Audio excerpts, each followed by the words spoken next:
On October 21st, you heard the speech claiming that removing the age restriction for emergency contraceptives can benefit everyone by avoiding teen pregnancies, helping the economy, and lowering abortion rates. The emergency contraceptives, also referred to as morning after pill, or drugs taken after unprotected sex to reduce the chance of pregnancy. It is clear that they may benefit some people, but whether they can benefit everyone was not proven.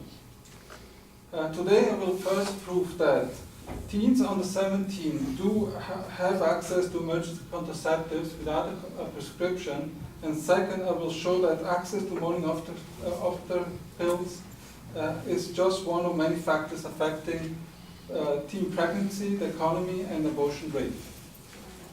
My first point responds to the proponent's main claim that all teens should be able to have access to an emergency contraceptive without a prescription. As a matter of fact, they can. As of June 10, 2013, following a court order, one brand of morning after pill called Plan B has been made available over the counter without a prescription to anyone of childbearing age at drugstores and family planning clinics. So the premise behind the proponent's main claim is not accurate. Next, I would like to talk about the three secondary claims presented by the proponent. Her first supporting claim was that eliminating the age restriction can help teens avoid early pregnancy. Her evidence listed the statistics of teen pregnancies and sexual activity. For example, we heard about Dr. Phil's claim that 50% of teens have sex by the time they enter 10th grade, and that 1 of 5 teenage girls will become pregnant during their high school years. Although these statistics may be true, morning after pills are only one type of contraception. The question is, are teens that don't have the foresight to use regular contraception any more likely to use the morning after pill? The evidence presented by the proponent does not provide any proof that the former age restriction was a cause of unexpected pregnancies. Now I would like to address the proponent's second supporting claim. The proponent claims that eliminating the age restriction will help the economy because there will be less people on welfare. Her evidence cited statistics that teen childbearing cost taxpayers billions of dollars in child welfare benefits, Medicare, health insurance, and incarceration rates, and also that loss of tax revenue due to decreased earnings and spending. This evidence is shocking but fails to provide a link between the former age restriction for emergency contraceptives and economy gain. There are many options to preventing a pregnancy and to ending one. The costs given as grounds by the proponent are costs associated with childbearing and not pregnancies. Unplanned pregnancies are the result of many factors. According to Eric Institute of Educational Science, a section of the Department of Education, the major causes are family structure, education, peer pressure, access to medical care, and personal behavior. The evidence presented by the proponent illustrates the burden teenage childbearing places on the public health system and taxpayers, but the claim that eliminating the age restriction helps the economy is not warranted. In fact, one can argue that there is a whole sub-economy supported by the teen pregnancy. Regarding the proponent's third supporting claim, the proponent claims that removing the age restriction will lower the abortion rate. She provides statistics of abortion rates for teens, girls ages 15 to 19, which includes 17, 18, and 19, which never had a restriction on the procurement for the morning after pill. That contraception has the potential of reduced number of abortions is common sense, but the decision to terminate a pregnancy is a complex issue. First, the same logic that applies to reducing the number of pregnancies can apply here. Is a teenager that doesn't have the foresight to use regular contraceptive any more likely to use the morning after pill? And second, morning after pills are not foolproof. According to the website WebMD, Plan B is only 95% effective if taken within 24 hours, or 89% effective if taken within 72 hours on unprotected sex. And it does not end pregnancies that have already implanted in the uterus. In conclusion, the proponents claim that lifting the age restriction on emergency contraceptives can benefit everyone by helping teens avoid early pregnancies, helping the economy, and lowering the abortion rate was not warranted.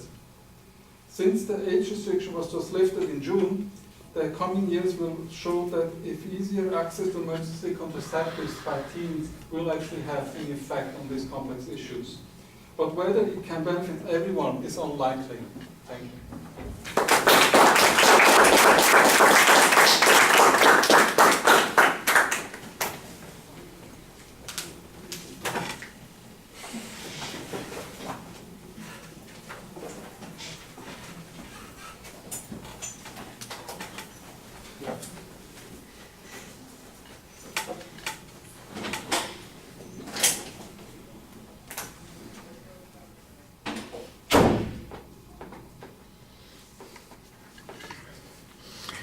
All right, the advocate's points are pretty well labeled. You seem to be focusing on this not being a universal advantage, which I think that's a good point, since the advocate's claims seem to be suggesting that it has universal advantages. The signpost on the first point was clear. I thought it was interesting that you argued that, you know, the premise of the argument seems to be that they don't have access when in fact they do. So there's a dispute of fact that you've got a point that seems to demonstrate that the claim that the advocate's making is not true. I'm not sure that the advocate in fact said people do not have access to it. Whether or not their argument might be having this access is beneficial,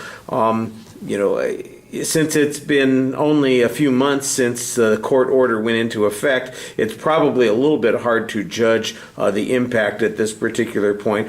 I thought that you made a good press on this argument, and at least it gives us pause to think about how accurately the issue's been described. On the second point, I think that there's an interesting idea here that there is really a whole variety of issues that contribute to teen pregnancy, and that contraception as part of that process is not being evaluated here.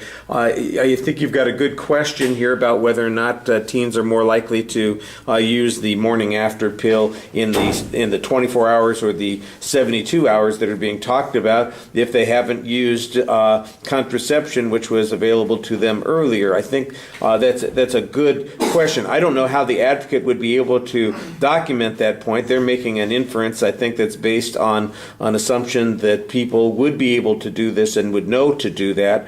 Whether or not that is the case is in question. And I think you could probably point out the frequency with which teens neglect to know enough about sex that they create these problems for themselves, and that the unplanned pregnancies are, like you said, the result of a whole variety of circumstances, and those circumstances are not necessarily something that's going to be answered by simply having access to this morning after pill or Plan B pill. The tax costs, I don't know how well the advocate does at quantifying those things. There are a lot of assertions there. I did think that you had an interesting counter argument suggesting that there's actually an economic advantage from having these teen pregnancies. That was an interesting point. I don't think it gets developed very well, but it might very well be, if there's an economic argument being developed here, that would be worth exploring a little bit more. I thought on the second point here that you had the